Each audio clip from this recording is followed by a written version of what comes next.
There was a song Elvis Presley recorded that almost no one ever heard. Not on stage, not on television, not even in his most famous concerts where thousands screamed his name like a prayer. This song stayed hidden, locked away from the spotlight, away from the crowds, away from the version of Elvis the world thought it knew. And the reason he never performed it wasn't because it was bad.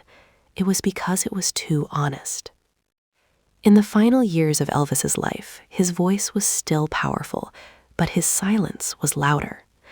Behind the jumpsuits, the lights, the applause, there was something he refused to share. A song that wasn't meant to entertain. It wasn't written to make people dance. It wasn't designed to climb the charts. This song carried something dangerous, a confession. People close to Elvis later whispered about it, a late-night recording, a studio session where the room felt heavy. Musicians said he sang it once, maybe twice, and then asked for the tape to be put away.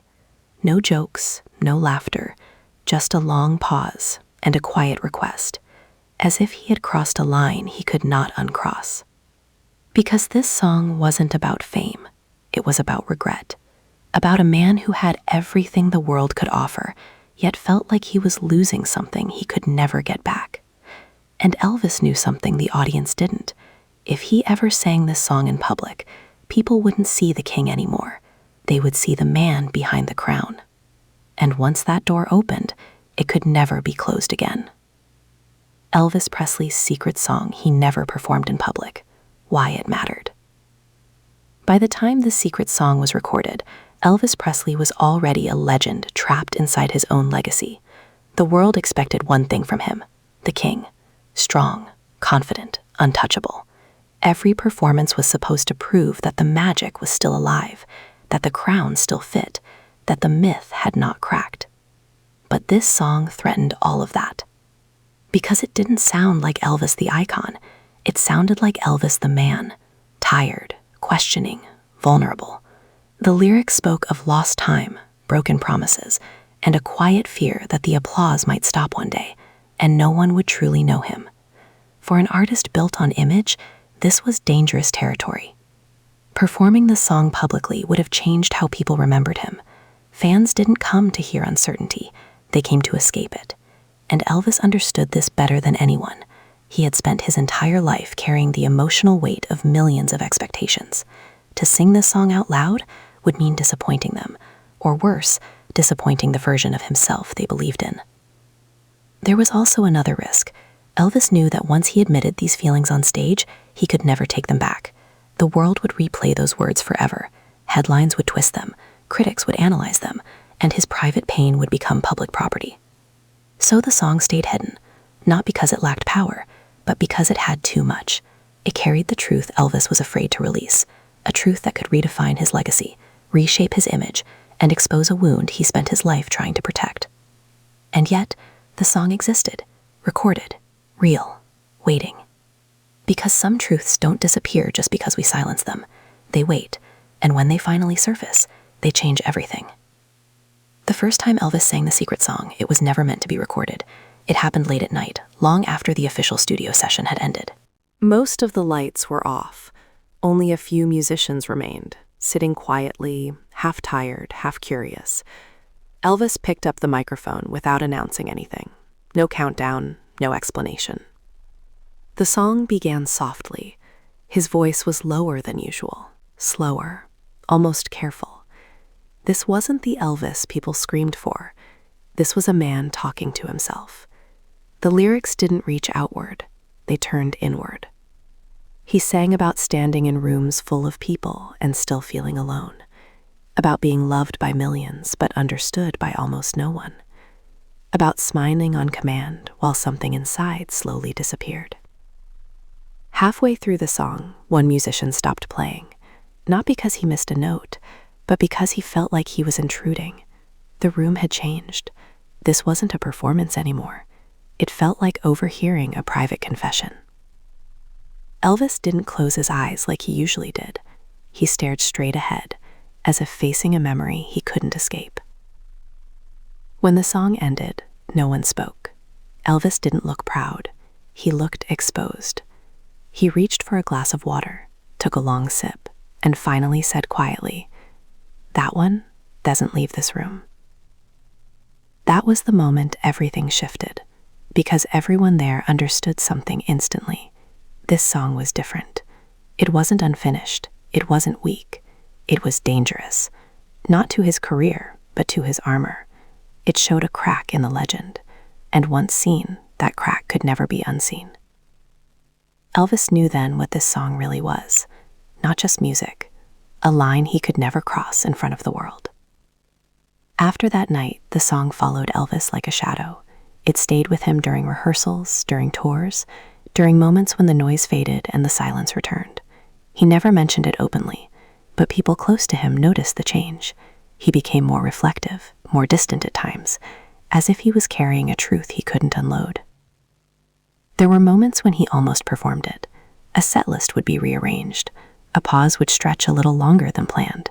His fingers would tighten around the microphone, and then he would choose safety. Another hit, another crowd pleaser, another reminder of who the world needed him to be.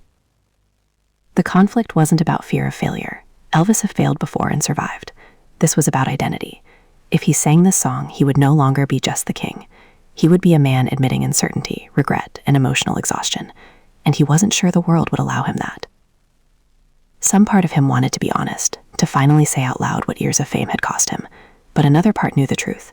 Audiences don't always want honesty. They want escape. They want the fantasy to stay intact. At night, alone, Elvis would sometimes play the song again, slower, softer, as if testing whether it still hurt. It always did. The lyrics aged with him. Each year, they felt less like poetry and more like prophecy. The deeper conflict wasn't whether to perform the song. It was whether Elvis still belonged to himself, or if he had been given away piece by piece to the world. And deep down, he sensed something frightening. Some songs are meant to heal.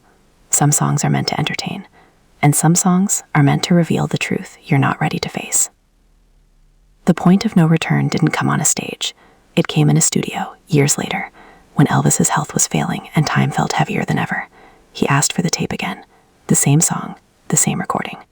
But this time, he listened differently. He didn't stop at halfway. He didn't look away. He sat there and absorbed every word, as if hearing it from someone else's life. When it ended, Elvis stayed silent for a long time. Then he said something no one expected.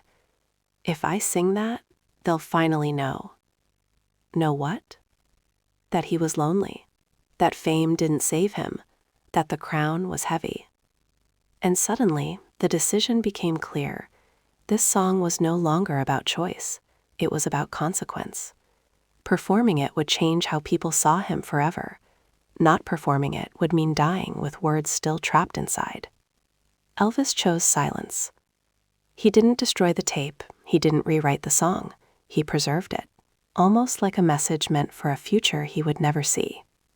He understood something deeply human. Sometimes the truth isn't meant for applause. Sometimes it's meant for understanding. That was the final line he would not cross. From that moment on, the song became part of his private legacy, a piece of himself the world would never claim. And once that choice was made, there was no going back. After Elvis's death, the world searched for answers.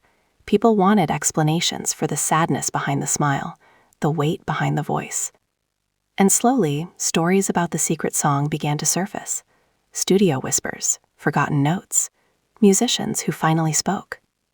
When the song was eventually heard by a small circle years later, it shocked them. Not because it was dark, but because it was gentle, honest, human. It sounded like a man laying his heart down without asking for forgiveness. The lyrics didn't blame anyone.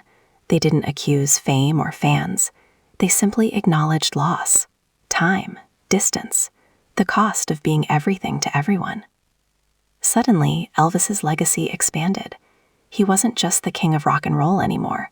He was a symbol of something deeper, the price of being loved by the world and still feeling unseen. The song transformed how people understood him. It filled the silence he left behind. It explained the choices, the exhaustion, the restraint. It reminded everyone that behind the myth was a human being who felt deeply and chose dignity over exposure. In a strange way, not performing the song made it even more powerful. It became sacred, untouched by applause, unchanged by interpretation, preserved exactly as he left it. And maybe that was Elvis's final act of control, to decide that one truth would remain his. Elvis Presley never performed his secret song in public, and maybe that tells us more about him than any concert ever could, because in a world that demanded everything from him, he kept one thing untouched. We often believe that honesty must be loud, that truth must be shared. But Elvis showed another kind of strength, the courage to protect something personal, even when the world is watching. The song still echoes, not through speakers, but through questions. How much of ourselves do we give away? How much do we keep hidden? And who are we when the applause stops? Elvis left behind music that changed culture, but he also left behind silence that asks us to listen more carefully. Maybe the most powerful song he ever recorded was the one he chose not to sing. And that choice still speaks.